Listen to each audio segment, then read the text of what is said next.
Monsieur le ministre, mes chers collègues députés, Monsieur le Président, je voudrais commencer par un constat qui n'est pas agréable, mais qui malheureusement nous renvoie à la réalité de notre législature.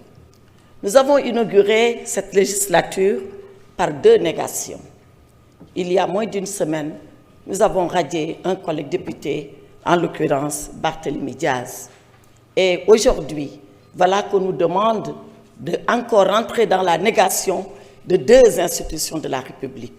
Je pense que pour le symbolisme, pour le formalisme, nous aurions pu inaugurer notre législature par des actes positifs et éviter des actes négatifs. Cela d'autant plus que rien, absolument rien, ne nous dicte l'urgence de procéder ainsi. Parce que pendant que nous le faisons, dans la négation des institutions, dans la négation de nos collègues, voilà que la loi de finances initiale, elle nous attend. Les Sénégalais attendent leur budget. Ils attendent de comment ils vont être gouvernés. Ils attendent avec quels moyens ils seront gouvernés. Une loi de finances rectificative également nous attend. Comment avez-vous financé les élections législatives qui n'étaient pas inscrites à la loi de finances initiale de 2024? Voilà les urgences que notre législature avait à régler plutôt que d'entrer dans les négations. Cela était votre choix, nous le respectons, mais nous le déplorons.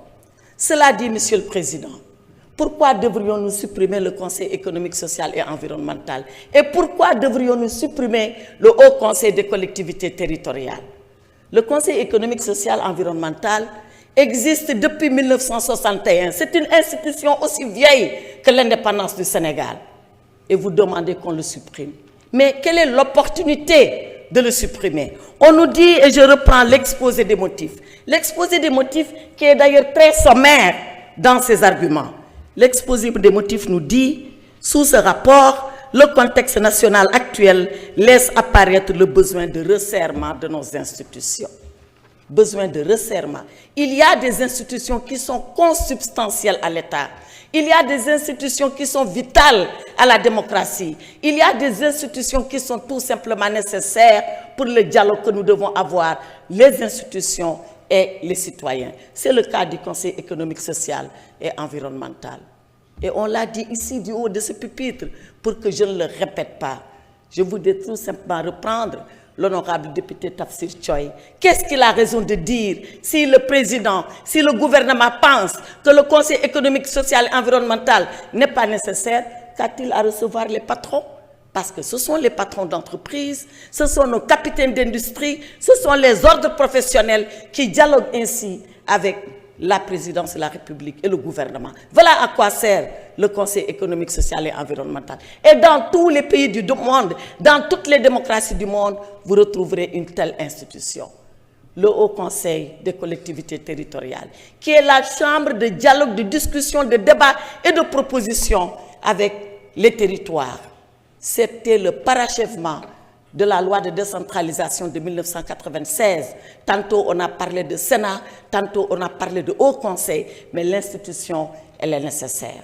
Alors, Monsieur le Président, je voudrais interpeller le gouvernement et lui dire que si ces suppressions-là sont nécessaires, qu'ils prennent ici l'engagement devant le peuple sénégalais que jamais ces institutions ne reviendront ici pour qu'on nous demande de voter sous une autre forme.